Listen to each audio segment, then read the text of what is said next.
Cette vidéo comporte tous les commentaires d'études sur les versets disponibles dans la Bible d'études Esprit et Vie, dans Genèse, chapitres 32 et 33.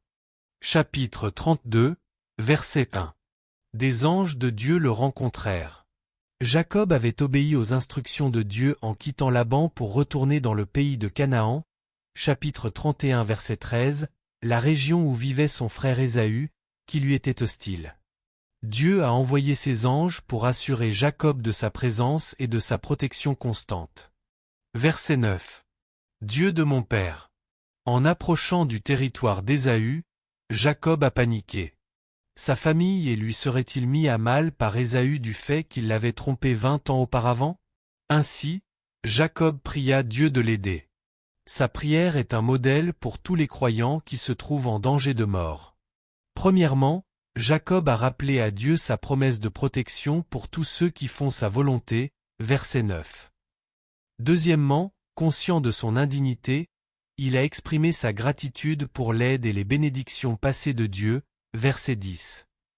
Troisièmement, il a prié pour que Dieu le délivre, verset 11, et quatrièmement, il a déclaré que s'il demandait à Dieu de le protéger, c'était surtout dans le but d'accomplir le plan d'alliance de Dieu dans sa vie, verset 12. Verset 24. Un homme lutta avec lui. Cet homme qui a lutté avec Jacob était probablement l'ange de l'Éternel, voir chapitre 16 verset 7 et suivant, 21 verset 17, 22 verset 11, 31 verset 11, Osée 12 verset 5, qui est généralement identifié à Dieu lui-même, voir verset 28 et verset 30, Juge 6 verset 12 à 14 et verset 22, voir Exode 3 verset 2, note. Jacob a lutté farouchement avec Dieu pour obtenir la bénédiction promise et Dieu lui a permis d'avoir le dessus, verset 28. Cependant, il lui déboîta la hanche, verset 25, pour lui rappeler qu'il ne devait plus marcher par ses propres forces, mais qu'il devait se confier totalement en Dieu et compter uniquement sur lui, verset 30 à 32. Verset 28.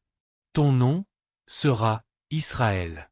Le nom de Jacob, qui évoquait la tromperie, a été changé en Israël, qui signifie « celui qui lutte avec Dieu », voir note suivante. Les disciples de Christ sont parfois nommés l'Israël de Dieu, Galates 6 verset 16, c'est-à-dire ceux qui luttent avec Dieu. Dieu ne veut pas que son peuple soit passif mais qu'il cherche avec sérieux sa bénédiction et sa grâce, Matthieu 5 verset 6, 6 verset 33, 7 verset 7 à 8, 11 verset 12, Luc 11 verset 5 à 10. Verset 29. Il le bénit là. La nuit où Jacob a lutté avec Dieu a été une source de bénédiction pour sa vie.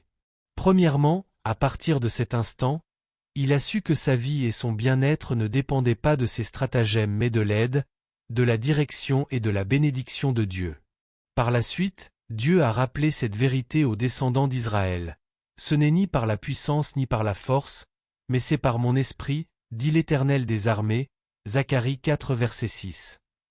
Deuxièmement, dans la vie de tous les enfants de Dieu, la victoire et la bénédiction viennent de la même façon.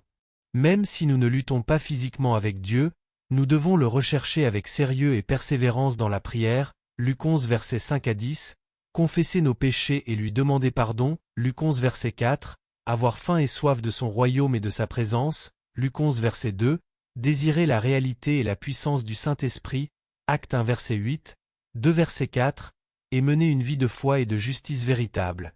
Matthieu 6 verset 30 à 33. Chapitre 33, verset 4. Ésaü l'embrassa, et ils pleurèrent. Dieu avait agi dans le cœur d'Ésaü, il avait mis en lui le désir de se réconcilier avec son frère. L'attitude amicale d'Ésaü était la réponse de Dieu à la prière de Jacob, chapitre 32 verset 11.